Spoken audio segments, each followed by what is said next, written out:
People I don't like, I'm not on their channels. People I don't like, I don't discuss. Unattractive, Yes. miserable people, those. Hey guys, what's up? Welcome back to the channel and welcome back to another video. So I hope you guys are doing well today because we are going to talk about something that is incredibly important to many of us and something that is not talked about enough.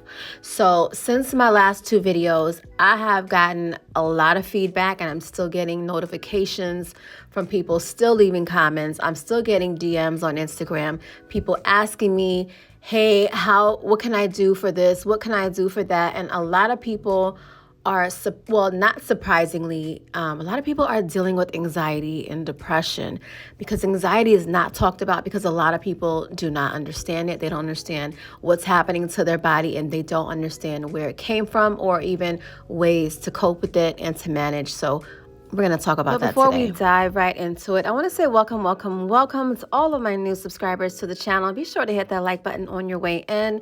And to all of my returning subscribers, welcome back. We're back like cook crack. So we're getting ready to get into it because I know this is a scary topic. You don't know what's happening to your body, all of these scary symptoms, and you think you're dying. You're constantly going to the ER. You're going from doctor to doctor. You're getting all of these tests and everything comes out normal. So let's discuss exactly what is happening, why it's happening, and some things that you can do to heal yourself. So if you've been struggling with anxiety, this video is for you. Let's get into it.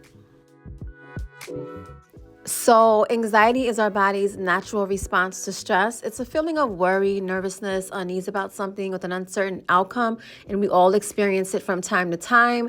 Maybe it's a nervous feeling before you have to give a speech or meeting a deadline at work or just dealing with your kids from time to time.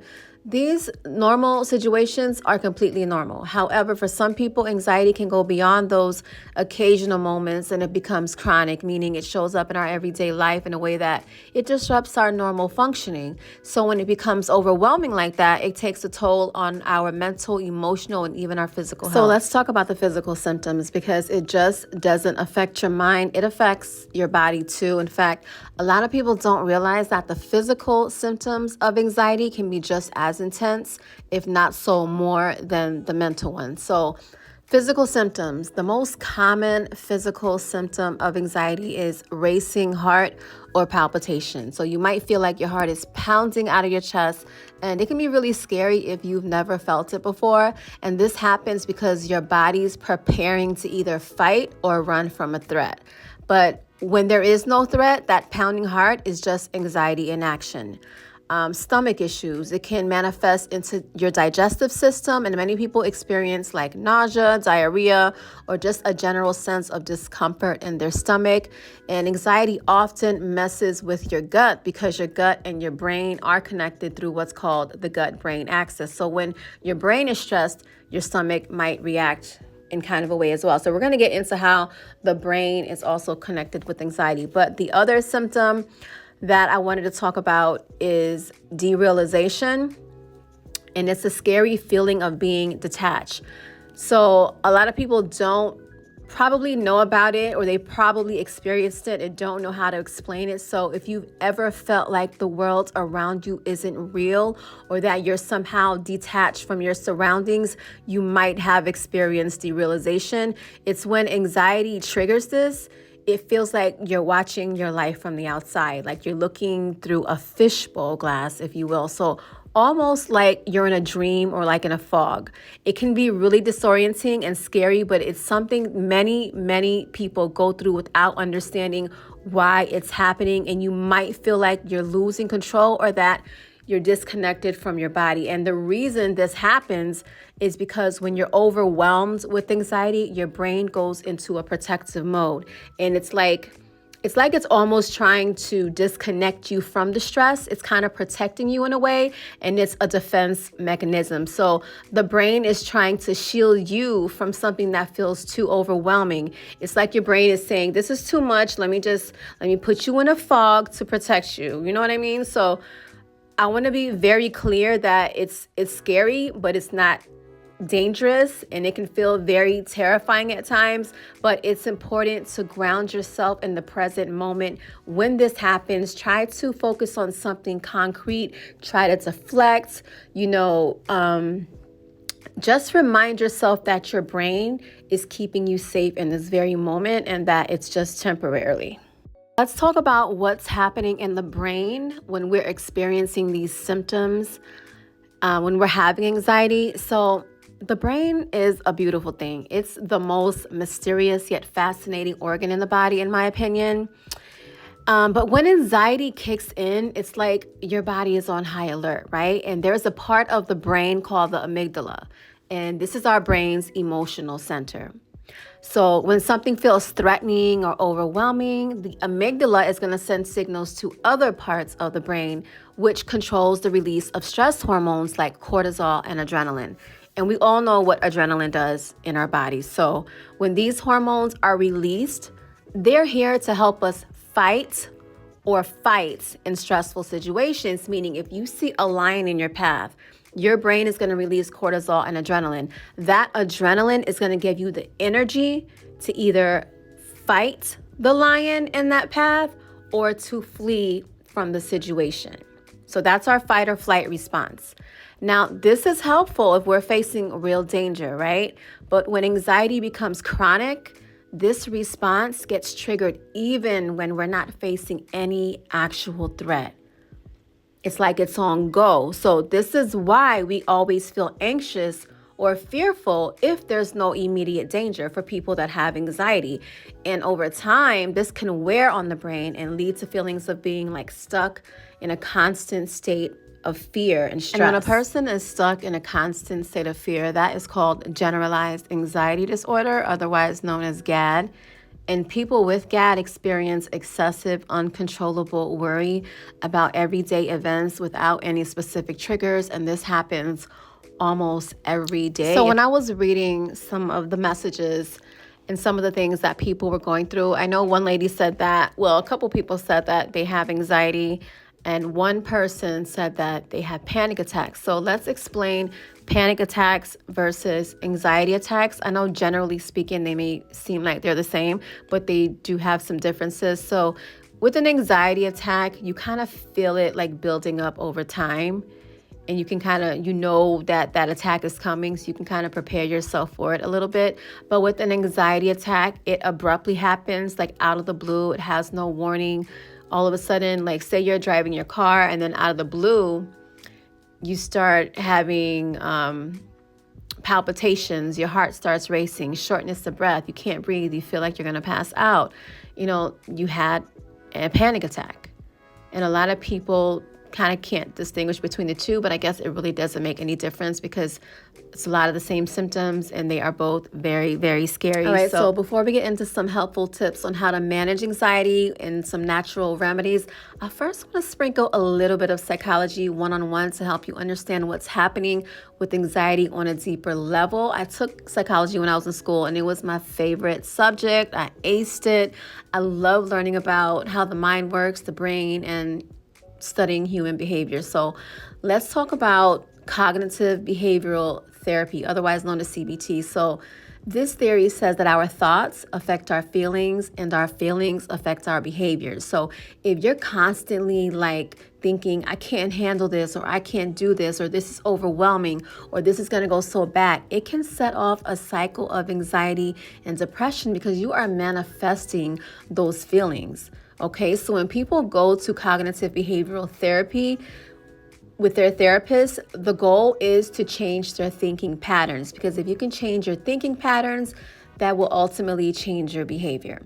Okay, so the next theory is biological theory. And this theory says that some of us are just genetically predisposed to anxiety or depression because of our brain chemistry and specifically the levels of serotonin and the dopamine levels within our brain. So serotonin and dopamine are neurotransmitters. And if we are low in those two neurotransmitters, serotonin and dopamine, we know that serotonin is our happy transmitter. If you're low and have any imbalances in that area, that you are prone to have depression and anxiety. So the last psychological theory that I wanted to talk about is the psychodynamic theory, which I know a lot of you guys are familiar with this. So you know in the movies when the person is laying on the couch in the therapist's office and the therapist has the pad and they're saying, okay, well, tell me about your childhood experiences. They are using the psychodynamic approach.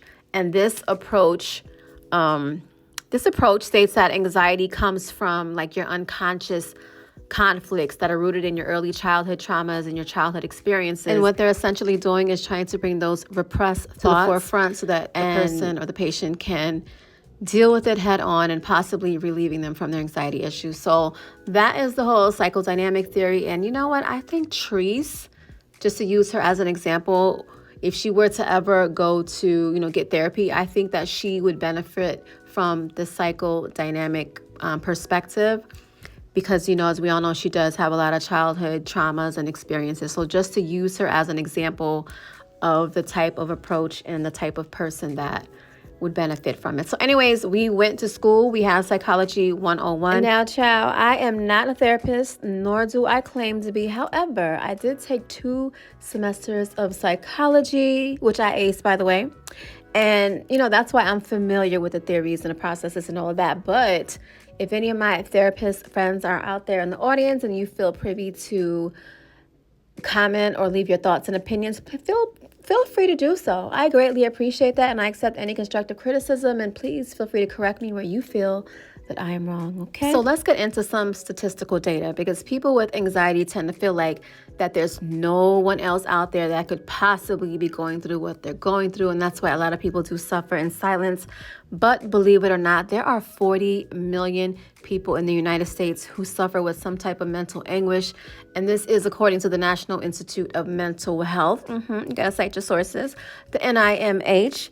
And out of that 40 million, only 36% of people seek treatment. So why are so many people going left untreated if the statistics are telling us that 40 million people are suffering?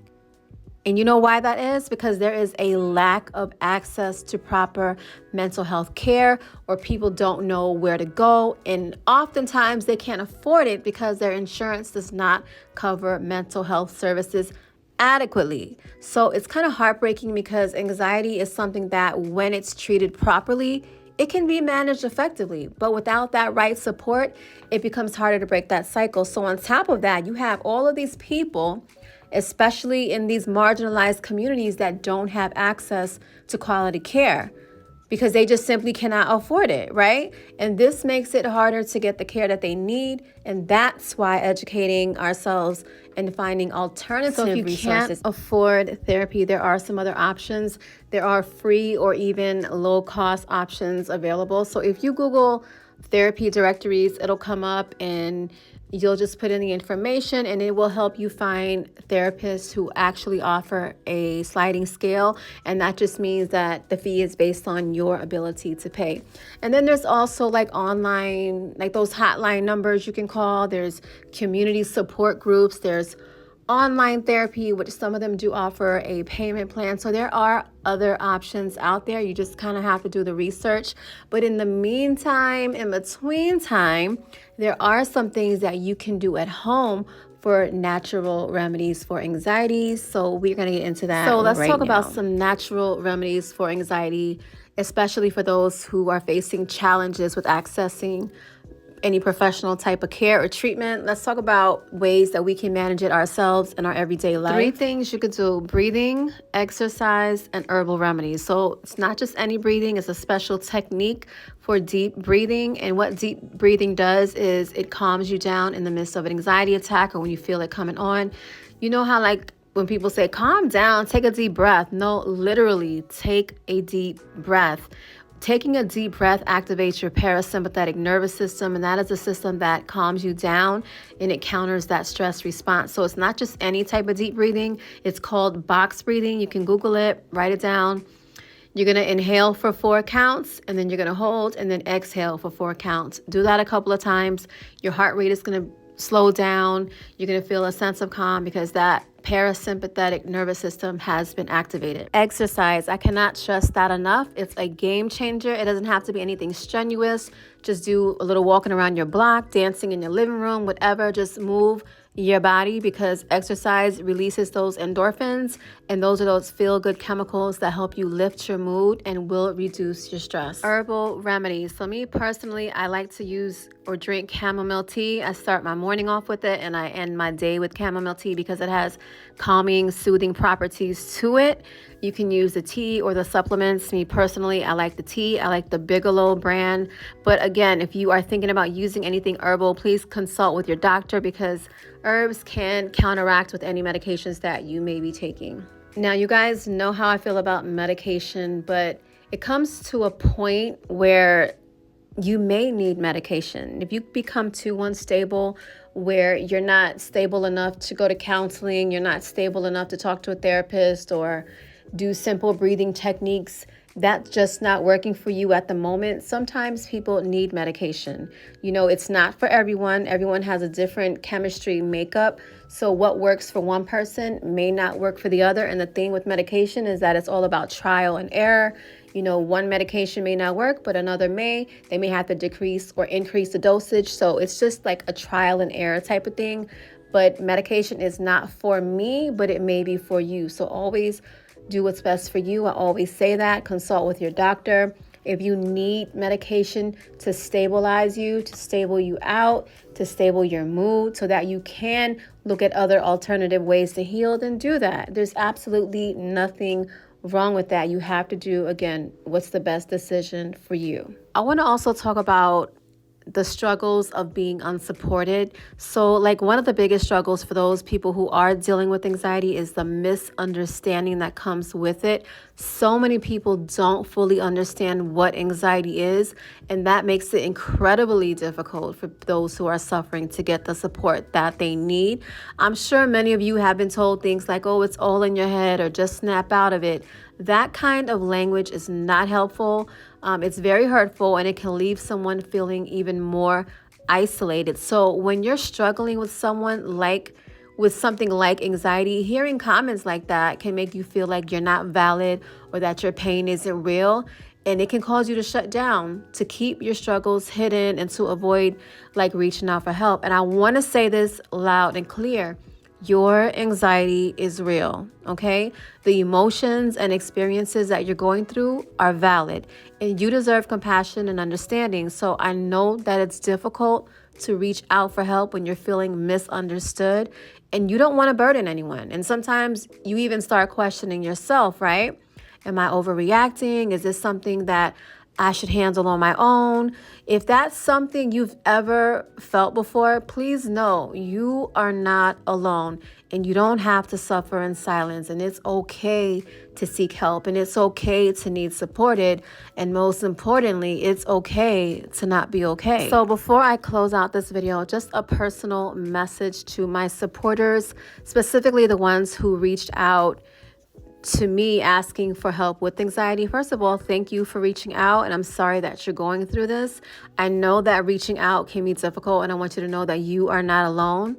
Anxiety can feel very isolating, but I promise you that there is strength in asking for the knowledge to understand what you're struggling with. It's okay to not have everything figured out.